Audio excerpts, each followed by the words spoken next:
On September 11, 2001, it seemed like it was just another normal day. People were going to work in the World Trade Center and the Pentagon. People were settling into their offices, getting off the train. They were ready to tackle another day in the work office. At 8:45 a.m., everything seemed to be okay. But at 8:46 a.m., every American's life was changed. A small American airline plane plummeted into the North Tower, shocking everyone. At the time, someone thought it was an accident, some thought it was an attack, but while everyone was looking at the North Tower at 9:03, it then became clear.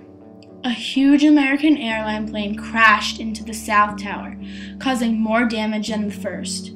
Everyone was in shock and in panic. People watched helplessly at the World Trade Center burned, hoping that any of their loved ones were okay.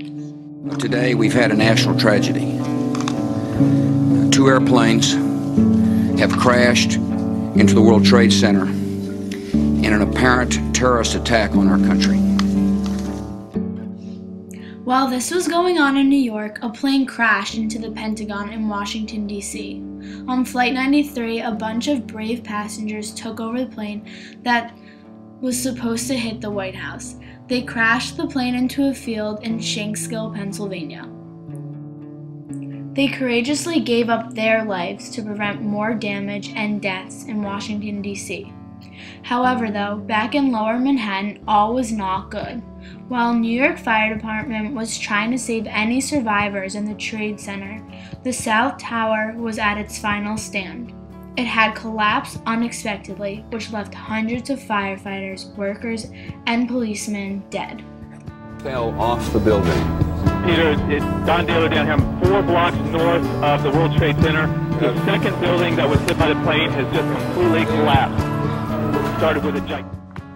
Then later, the North Tower went down and caused twice the amount of damage. Out of all the attacks on 9/11, about 3,000 people died. Most of them were victims of the World Trade Center. As time goes on, we Americans still wonder how we let this happen and why someone would do this. We wonder why Osama bin Laden and Al-Qaeda hated us so much, and that they targeted innocent people. All we can ask is why. The entire history of 9/11 goes back to 1914. It all started in World War I, where it was the US, France, Great Britain, and Russia versus Germany, Austria, and the Ottoman Empire. During the war, Great Britain had asked Jewish scientists to create weapons of destruction. Great Britain had told the scientists that if they made weapons for them and Great Britain won the war against the Ottoman Empire, the Jews would get the land in Palestine. But at the same time, Great Britain had also made a deal with the Palestinian Arabs. They promised them that if they fought the Ottoman Empire and won, they would get the same land. The Jewish scientists made the weapons, and the Arabs fought with Great Britain and its allies and won World War I, defeating the Ottoman Empire. Great Britain gave the Jews the land, but they never took the Palestinian Muslims into consideration. Then in 1939, World War II started. The Nazis in Germany, led by Hitler, wanted to wipe out all the Jews in Europe. This was the Holocaust, in which 6 million Jews died by the time the Holocaust was over. During this time, the US and Great Britain stopped moving Jews to Palestine, therefore many Jews were killed. By the time World War II was over, Germany and Hitler were destroyed. The US and Great Britain decided that the Jewish people of Europe needed a homeland. So they moved the Jews into Palestine. This was the creation of Israel, which started in 1948. It was a happy and fresh start for the Jewish. But since the US and Great Britain didn't consult with the Palestinian Muslims, it made them very unhappy. In 1948, just after the creation of Israel, there was a war that took place called the Arab-Israeli War. That consisted Israel versus Egypt, Syria, Saudi Arabia, Lebanon, and Jordan. All the countries attacked Israel at the same time. Although Israel was outnumbered, they had better warfare and military technology than the other countries. So Israel defeated all 5 countries instantly. After the victory, Israel was established as a state. In 1967, the Six-Day War began, which had the same 5 countries versus Israel. The 5 countries planned an attack on Israel. Both sides had better technology than before. Still, Israel destroyed all 5 countries' armies in 6 days. Israel took over the Gaza Strip and West Bank, where many Palestinians live. The Islamic extremists realized that conventional warfare wasn't the answer, so they started to use guerrilla warfare, also known as terrorism. In 1979, the U.S. encouraged Israel and Egypt to sign a peace treaty. In return, the U.S. would pay both countries billions of dollars a year. It worked. It was between September 5th and September 17th, 1979, when the treaty was signed. On September 11th, 1979, the most progress was made. This infuriated the terrorists. They hated the U.S. for making Israel and Egypt come together, and Egypt was a main ally. That is why the terrorists attacked on 9/11. Shortly after, the Soviet-Afghan War began.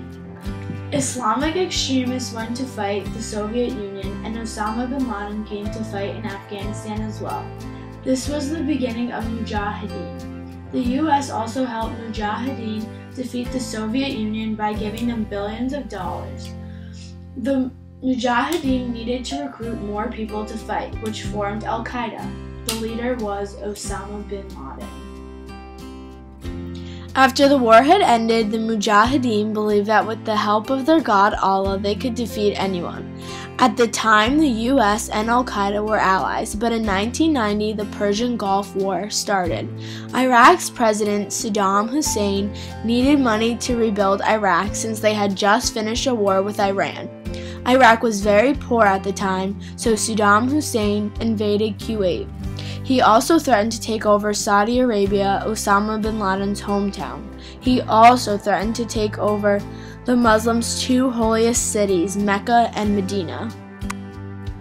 This worried and angered Osama bin Laden. Bin Laden had to defeat Saudi Arabia, but it also worried the U.S. because if Hussein took over Kuwait and Saudi Arabia, then he would be controlling 25% of the world's oil production. The Saudi Arabian government asked the U.S. for help, so he sent troops over and started Operation Desert Shield, which caused bin Laden to become furious with the U.S. because we were occupying the 2 holiest cities in Islam. We defeated Iraq and Hussein in the Persian Gulf War in 1991. Saddam Hussein was then weakened and the U.S. put sanctions in Iraq. However, Osama bin Laden turned against the U.S. after the Persian Gulf War. He feared that the Americans' presence, who were non-Muslims, would increase in the Middle East. Then Al-Qaeda started to attack. Their first attack is known as the 1993 World Trade Center bombing. Ramzi Yousaf was the mastermind and tried his attack in 1993, and fortunately it failed. He tried to drive a truck into the North Towers base, hoping it would knock down both towers. Ramzi was later arrested. Then in 1994, the U.S. went to aid Somalia, who was starving at the time. The United Nations dropped food into Somalia while on planes. The problem was that warlords took the food by force. They killed the starving people. The UN then sent troops into Somalia to make sure that any survivors got their food. A U.S. helicopter was shot down, and this was known as the Black Hawk Down. Al-Qaeda killed 17 U.S. troops, so we removed the troops from Somalia. We then got the nickname of the Paper Tiger because Al-Qaeda thought we looked tough, but we were weak. Al-Qaeda started to claim responsibility for the multiple attacks on the U.S. In 1998, the U.S. embassies were bombed in Kenya and Tanzania. 223 people died and 4,000 others were injured. Al-Qaeda claimed responsibility again. In 2000, there was the USS Cole bombing. The ship was refueling off the coast of Yemen near Saudi Arabia. A boat filled with suicide bombers and explosives crashed into the USS Cole. The rule was that the U.S. couldn't fire at the enemies unless they were fired at. 17 U.S. troops died and 39 were injured. Al-Qaeda claimed responsibility again. All of these years of fighting, agreements, war, all led up to this one day, this dreadful day, 9/11. The reason why Osama attacked the World Trade Center, the Pentagon, and attempted to attack the White House was because they were symbols of our country. The World Trade Center, our economic power, the Pentagon, our military power, and the White House, our government power. Al-Qaeda was behind this. The U.S. figured out that Al-Qaeda was based in Afghanistan. The Afghan government was Taliban, which was associated with Al-Qaeda. The U.S. had to rebuild the Afghanistan government in order to stop terrorism. 3,187 U.S. troops had died during the war. Over thousands of terrorists and Afghans had died as well. There was also the war in Iraq, the Second Iraq War. The U.S. feared that Saddam Hussein would join the terrorists. We feared that Iraq had weapons of mass destruction. Hussein used fear to scare Iran. He also frightened the U.S., so we invaded Iraq in 2003. The Iraq government fell and Hussein was arrested by the U.S. Saddam Hussein died 1 year later when he was hung in Iraq. Since 2003, we have been rebuilding the Iraq government. Since 9/11, we as a country have become more united. Many things have changed in our country and in our cities ever since that day. Airports have increased their security dramatically. There is the no-fly list, and random intense screening checks have come into play. Airplanes have thicker cockpit doors, and no guests can go beyond the security gates at airports. Another impact is that in Lower Manhattan and Chinatown, the air quality didn't return to normal until June 2012. Those people still suffer from health issues since 9/11. People are still dying from health problems and injuries. This adds to the death toll of that tragic day. There was some other failed terrorist attacks on the U.S. after 9/11 on December 25th.